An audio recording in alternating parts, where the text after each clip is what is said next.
SPN 9 news और आपके साथ मैं हूं क्रांति सिंह। कांग्रेस इन दिनों विवादों के जो जाल में फंसता जा रहा है, उन जालों से तो बाहर नहीं आ रहे हैं, लेकिन एक के बाद एक नए नए तरीके से अलग अलग बयानबाजी वो लगातार करते जा रहे हैं। अब उनके बयानबाजी पर अगर हम नजर डालें तो उनके बयानबाजी कुछ आसान से तरीके से नहीं होते। यहाँ पर हम इस खास प्रोग्राम के अंदर यही बात करेंगे कि अब कांग्रेस ने ऐसा कौन सा बयान दे दिया जिससे कि बवाल मच गया, और इस बवाल के बाद आखिरकार अब कांग्रेस का अगला कदम क्या होगा, और इस बयान के बाद बीजेपी में क्यों हड़कंप मच रहा है। द्रौपदी मुर्मू का नाम अब दोबारा कैसे कांग्रेस ले सकती है, जब एक बार नाम लेने पर पूरे कांग्रेस के अंदर तहलका मच गया था। बीजेपी जो है वो कांग्रेस के ऊपर वार करने से बिल्कुल पीछे नहीं हट रही थी, तो आखिरकार फिर से कांग्रेस ने एक और बड़ा बयान जो है वो यहाँ पर राष्ट्रपति द्रौपदी मुर्मू को लेकर के आखिरकार कैसे साझा किया, और इस बयान को देते वक्त उन्होंने कौन से मुद्दे रखे, और यहाँ पर आखिरकार उनके इस बयान से बीजेपी के अंदर कैसे खलबली मचेगी, वो तमाम मुद्दे हम इस रिपोर्ट के जरिए जानेंगे। और ये भी जानेंगे कि आखिरकार कांग्रेस अपनी हरकतों से बाज क्यों नहीं आ रही है, क्यों कांग्रेस बार बार राष्ट्रपति को लेकर के अलग अलग बयानबाजी जो है वो करती हुई नजर आ रही है। तो आप हमारे इस खास रिपोर्ट के जरिए देखिए कि आखिरकार कैसे यहाँ पर कांग्रेस जो है इस पूरे मामले में अपनी पैठ बनाई हुई है। देखिए हमारी एक खास रिपोर्ट। कांग्रेस नेता अधीर रंजन चौधरी की राष्ट्रपति द्रौपदी मुर्मू पर टिप्पणी के बाद सियासत गरमाई हुई है। हालांकि उन्होंने लिखित में माफी भी मांग ली है। इधर इस मामले में मचे बवाल के बीच मध्य प्रदेश कांग्रेस के नेता देवाशीष जरारिया ने राष्ट्रपति द्रौपदी मुर्मू को लेटर लिखा है। भिंड से कांग्रेस उम्मीदवार के तौर पर लोकसभा चुनाव लड़ चुके जरारिया ने राष्ट्रपति द्रौपदी मुर्मू से राष्ट्रपति शब्द को जेंडर न्यूट्रल यानी कि लैंगिक तटस्थ करने की मांग की है। देवाशीष ने राष्ट्रपति द्रौपदी मुर्मू को भेजे पत्र में लिखा है कि आपके भारत की दूसरी महिला राष्ट्रपति और देश की पहली आदिवासी महिला राष्ट्रपति बनने से देश गौरवान्वित है। आपका ये कार्यकाल भारतीय लोकतंत्र के इतिहास में मील का पत्थर साबित होगा। करोड़ों दलितों, आदिवासियों, महिलाओं, गरीबों के लिए प्रेरणा बनेगा, ऐसा मेरा विश्वास है। आपके देश के सर्वोच्च पद पर निर्वाचन से सत्ता पक्ष के साथ विपक्ष भी अभिभूत है, लेकिन देश में आपको संबोधित करने को लेकर जो विवाद की स्थिति बनी है वो निराशाजनक है। जरारिया ने लिखा कि मेरी राजनीतिक पार्टी कांग्रेस के लोकसभा के नेता अधीर रंजन चौधरी जी द्वारा संसद में आपको संबोधित करने के दौरान लैंगिक त्रुटि हुई, इसी के लिए उन्हें तत्काल माफी भी मांगी। देश का नागरिक और पार्टी कार्यकर्ता होने के नाते मैं भी क्षमा प्रार्थी हूँ। कांग्रेस नेता जरारिया ने आगे लिखा कि भारत एक बहुभाषी देश है। भारत की संसद में ऐसे अनेकों सांसद हैं जिनकी हिंदी अच्छी नहीं है या उन्हें आती नहीं है। अधीर रंजन चौधरी भी पश्चिम बंगाल राज्य से आते हैं। उनकी हिंदी भाषा पर पकड़ इतनी मजबूत भी नहीं है। एक गैर हिंदी भाषी के व्याकरण त्रुटि को आपके अनादर से जोड़ना उन करोड़ों भारतीयों के लिए अपमानजनक है जिनकी प्रथम भाषा या मातृभाषा हिंदी है।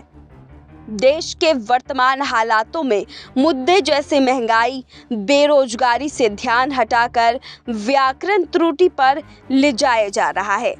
कांग्रेस नेता ने राष्ट्रपति द्रौपदी मुर्मू को लेटर में आगे लिखा कि भारत के आम नागरिक होने के नाते इस विषय को खत्म करने के लिए राष्ट्रपति शब्द को लैंगिक तटस्थ करने की जरूरत है।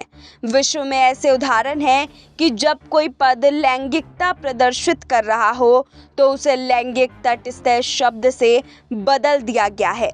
उदाहरण के लिए अंग्रेजी में चेयरमैन शब्द स्थान पर चेयरपर्सन का इस्तेमाल किया जाने लगा है। बैट्समैन के स्थान पर बैटर शब्द का इस्तेमाल किया जा रहा है। भारत में आपके बाद भी कई भारतीय महिला देश के सर्वोच्च पद पर आसीन होंगी।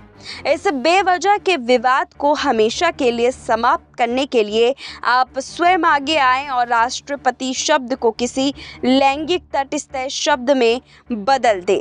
अब आपने देखा कि यहाँ पर कांग्रेस की तरफ से जो है एक और नई दलील सामने आ गई है।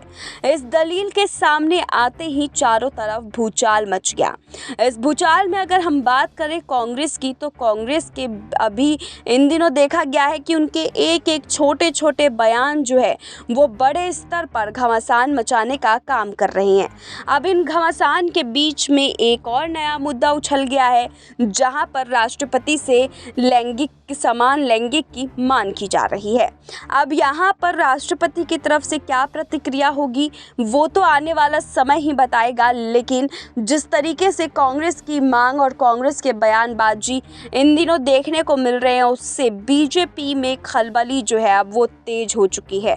बीजेपी यहाँ पर साफ तौर पर देख रही है कि उनके ऊपर जो है निशाना साधा जा रहा है।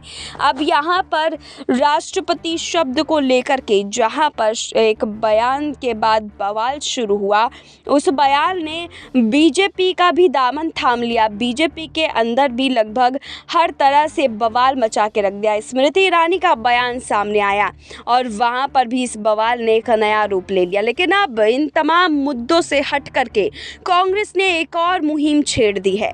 अब इस मुहिम को देखते हुए राष्ट्रपति का अगला कदम क्या होगा ये कह पाना बेहद ही मुश्किल है, लेकिन यहाँ पर ये तो तय है कि कांग्रेस के इस नए यहाँ पर अंतर कलह देखते हुए भी यहाँ पर एक नई बयानबाजी कांग्रेस की तरफ से कर दी गई है।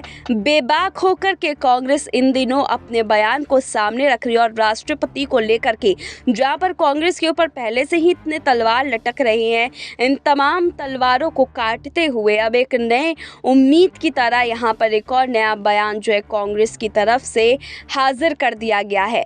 अब कांग्रेस की तरफ से इस जारी बयान को देखते हुए क्या कदम उठाए जाएंगे बीजेपी की तरफ से, क्या कदम उठाए जाएंगे द्रौपदी मुर्मू की तरफ से, या फिर क्या कदम उठाए जाएंगे यहाँ पर तमाम नेताओं की तरफ से, वो देखना बेहद ही। तो देखा आपने हमारे इस रिपोर्ट के माध्यम से कि कैसे यहाँ पर जो है कांग्रेस अपनी जो हलचल है वो बिल्कुल भी रोकने को यहाँ पर तैयार नहीं है। लगातार बीजेपी पर हमलावर हो रही है और जब से स्मृति ईरानी ने उन्हें मौका दिया है बोलने का, तब से तो कांग्रेस बिल्कुल भी चुप नहीं बैठ रही है। और यहाँ पर कांग्रेस की तरफ से एक और नई मांग राष्ट्रपति पद को लेकर के उठ चुकी है। अब राष्ट्रपति पद पर द्रौपदी मुर्मू जो है वो बैठी हुई है, तो क्या अब यहाँ पर कांग्रेस की इस मांग की तरफ जो है द्रौपदी मुर्मू जरूर नजर डालेंगी, क्योंकि मांग यहाँ पर इसलिए भी की जा रही है ताकि आने वाले समय में कोई भी एक महिला राष्ट्रपति को कुछ भी अलग से ना कहे। यहाँ पर महिला राष्ट्रपति को जो है उसी सम्मान, उसी प्यार और उसी लाड के साथ बुलाया जाए जैसे कि एक पुरुष राष्ट्रपति को बुलाया जाता है। कांग्रेस की ये मांग सुन करके आप लोग को क्या लगता है? क्या सच में कांग्रेस जो मांग कर रही है वो जायज है? क्या यहाँ पर राष्ट्रपति पद की गरिमा को बचाने के लिए क्या सच में ये रास्ता जो है वो बहुत ही ठीक है? क्या कांग्रेस जो है वो राष्ट्रपति की गरिमा को बचाना चाहती है इसलिए ये फैसला ले रही है, या फिर सिर्फ बीजेपी के ऊपर हमलावर होने का एक और नया ढोंग ये कांग्रेस की तरफ से है?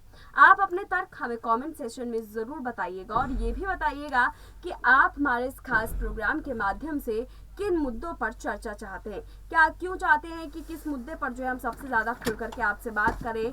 यहाँ पर कांग्रेस और राष्ट्रपति के बीच में कौन सबसे ज़्यादा गलत है, यहाँ पर सोनिया गांधी कितनी गलत है, यहाँ स्मृति ईरानी कितनी गलत है। आप अपने हर एक बिंदु के साथ में अपने तर्क ज़रूर दें और हम उस तर्क के ऊपर जो है आगे के अपने एपिसोड्स लेकर के आते रहेंगे। फिलहाल हमारे इस रिपोर्ट में बस इतना ही और आज के इस खास प्रोग्राम के बाद कल हम फिर लौटेंगे आपके पास एक नए प्रोग्राम के साथ में। तब तक मुझे दीजिए इजाज़त। नमस्कार।